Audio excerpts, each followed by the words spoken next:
What's up guys? Welcome to AnimeKouhai. If you'd like to help me out, please hit the like button and subscribe to my channel.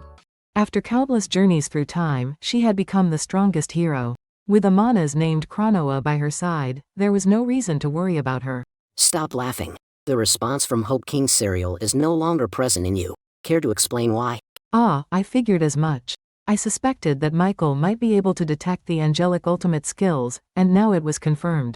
The absence of the response meant Chloe had successfully sublimated Hope King cereal into her own power.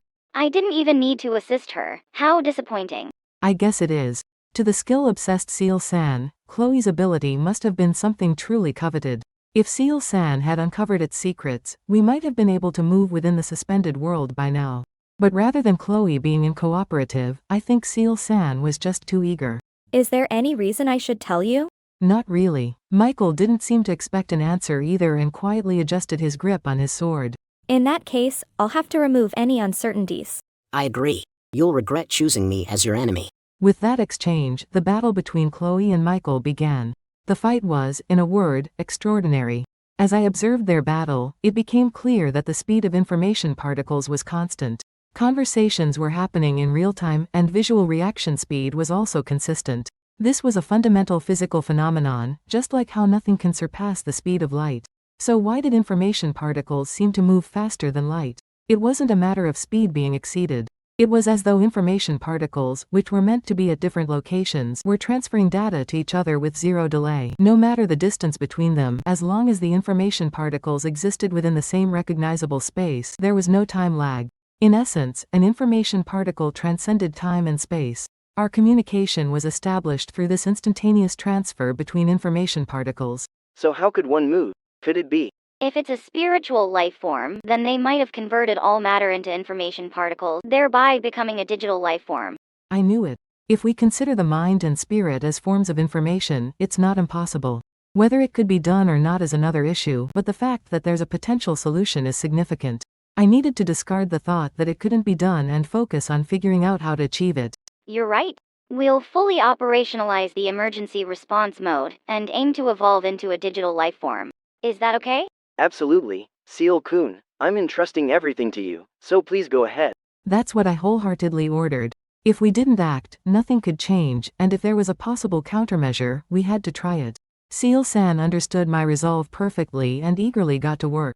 All I could do now was wait for the results. Although I still felt uneasy about leaving everything in others' hands, there was no other choice. Resolving to move forward, I focused on the clash between Chloe and Michael. At this point, it seemed that Chloe and Michael were nearly equal in their abilities. I couldn't be certain, so I was only making educated guesses, but it looked like they were evenly matched in terms of physical strength. Or rather, they were evenly matched in their capacity to manipulate the information particles. Since the speed of these particles had a fixed limit, the key to superiority lay in how well one could control and manipulate them to outmaneuver the opponent. This seemed to be the decisive factor in a suspended world, or so I surmised. As I observed further, I noticed a few more things. First, in the suspended world, there was no concept of defense. Those who could move, like Chloe and Michael, could interfere with each other's information particles, making it a continuous battle of offense and defense. On the other hand, those who couldn't move would be utterly defenseless against any attack. Additionally, since time was halted, none of the usual forces were at play. Molecular forces, such as attraction and repulsion, weren't functioning, and there were no binding forces at all. With no inertia or external factors, objects remained in their original state. So, what would happen if something were attacked in this state? The answer was simple: it would disintegrate instantly. Whether it was a reinforced concrete wall, solid bedrock, or a block of steel, there was no resistance because the atoms weren't even bonded together. In this world, nothing could withstand an attack. That was the conclusion I reached. A world where all the laws of physics ceased to apply was terrifying when I thought about it. Entering such a world without caution could result in serious harm. The gap between those who could move in the suspended world and those who couldn't was an insurmountable barrier. With this in mind, I was surprised that Diablo and Soy had survived. Diablo anticipated this and activated a magical defense barrier. Whoa, that's news.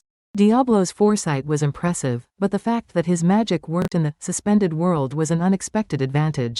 However, you can't cast magic while in the suspended world. It must be prepared in advance, and once its effect is broken, it's over. I see, so that's how he stayed safe. Perhaps that's what Michael meant when he said he should have finished them off. It was supposed to be a follow-up. Whoa, but what about Soy? So he survived by using his parallel existence. I believe he's still pretending to be defeated, hiding in Master's shadow, waiting for the right moment to strike Michael. That made sense, even though time was stopped. That's how Seal-san explained it to me. I had completely forgotten that Soy could use parallel existence now. In any case, Soy was truly remarkable. I didn't think I'd be able to rely on him this time, but I realized how dependable he was under normal circumstances. So, the first thing I realized was that there's no concept of defense in the suspended world, and the second was that the person who activated the suspended world might be at a disadvantage. I wasn't entirely sure, but it seemed plausible. It appeared that stopping time consumed a significant amount of energy. In that case, there was no point in freezing everyone capable of moving in the suspended world. This time, Michael didn't release the suspended world because he didn't want me to join in.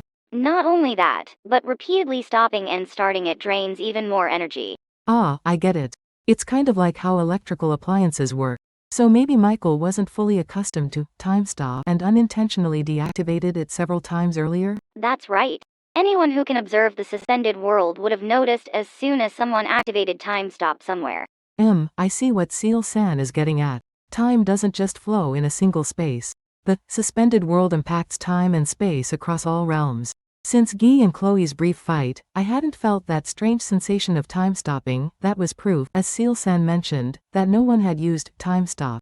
Well, it's a world only a few can understand, but even so, this ability is surprisingly tricky to handle. It's useless if the other person can also use it. Wait, what if you time your strike to land just as your sword hits the opponent? That's exactly what Guy and Chloe were doing in their fight. Ah, that makes sense. I didn't realize it at the time, but those two had been battling with unimaginable, transcendent skills. And that was just a light sparring match. The more I learned about them, the more intimidating they became. It meant I had to be ready to react at any moment. Otherwise, I wouldn't be able to keep up with this level of combat. I'll make sure to keep up with my research as well. Ah, please do. I had been feeling a bit overwhelmed, but Seal-san's words reassured me. It felt truly comforting to have such a dependable partner in Seal-san. While I was deep in thought, the battle between Chloe and Michael was reaching its peak. They were still evenly matched, but I noticed my fingertips starting to move. Gradually, I felt sensations returning throughout my body.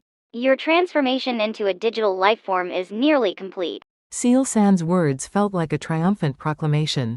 Once I joined the fight, I'd have the upper hand in this one-on-one battle.